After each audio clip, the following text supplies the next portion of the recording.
السلام عليكم البنات. نبداو بسم الله على بركة الله. نحتاج لطعام ديالي طرف تاع اللحم وبصلة وزرودية وقرعة ولوبيا مشطوع وحبة طوماطيش وحمص وليزيبيس والملح. وهنا نروحو نرحيو البصل في الاشوار، ما نرحوهاش بزاف. نحط القدرة فوق الغاز، ندير فيها الزيت حوالي 4 مغارف كبار، ونزيد عليها اللحم ونخليها تتقلى حتى يطلق اللحم بنة تاعو في هذيك الزيت. تقدري تعوضيه بالدجاج اللي ما عندهاش لحم، ولا ديره بالخضرة يجيك بنين. مرة نحرك اللحم باه ما يلصق في طنجرة.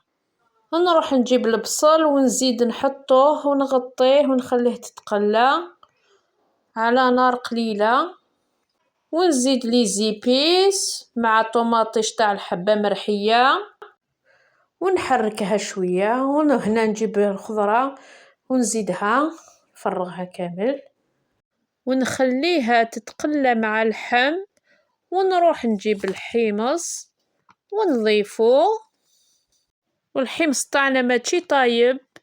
وهنا نروح نمرق بالماء يكون سخون حوالي 2 لترات تاع الماء، ونخليه يطيب على نار قليلة.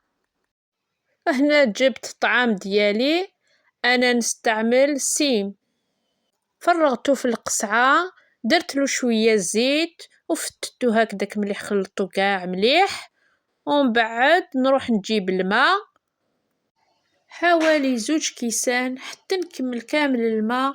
ونشوف الطعام تشمخ، نخلطو كامل مليح باه ما يديرش حبيبات.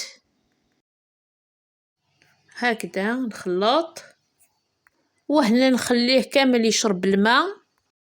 بعد ما نشف فتتو كامل مليح خلطتو كامل مليح. روحت جبت الكسكاس والمرقة لما تغلي نحط الكسكاس، ونجيب طعام نحطوه يفور حوالي 15 دقيقة. نفورو تفويرة الأولى مليح. بعد ما فار نحيه فوق القدرة ونخليه كامل يخرج هذاك الفوار. نروح نجيب القرعة تاعي ونحطها مع هذيك المرقة، غطيتها. وهنا نروح ندير له الملح حوالي نص مغرفة كبيرة، ونزيد نفرغ عليه لتر تاع الماء. في كيلو تاع طعام ندير توجور لتر تاع الماء. وهنا نروح نفرغه في القصعة تاعي، شوفوا كيفاش فرغتوه، ونفتو كامل مليح هكذا. فتو كامل هكذا مليح هكا، بالك وتكثروا الماء باه ما يتعجن. وهنا نخليه يشرب كامل الماء حتى ينشف كامل. نعبص عليه هكذا غير بشوية، ومن بعد نروح نغطيه بالطرشون. بعد ما شرب كامل هذاك الماء، هنا راني ندير في الزيت، ومن بعد نعمرو كامل في الكسكاس. نروح نديه فوق القدرة باه يفور تفويرة ثانية، كيف كيما المرة الأولى 15 دقيقة. وهنا فرغته كامل، كملته خلاص.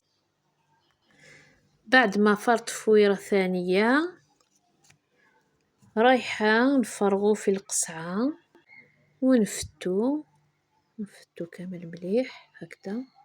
نفتو كامل نخرج له كامل هذاك الفوار، نفتو مليح هكذا. وهنا جبت الطبسي تاعي وبديت نعمر طعام. هذا هو صحن التقديم، نسقمو كامل هكذا، ونقولكم بالصحة والراحة ومع السلامة.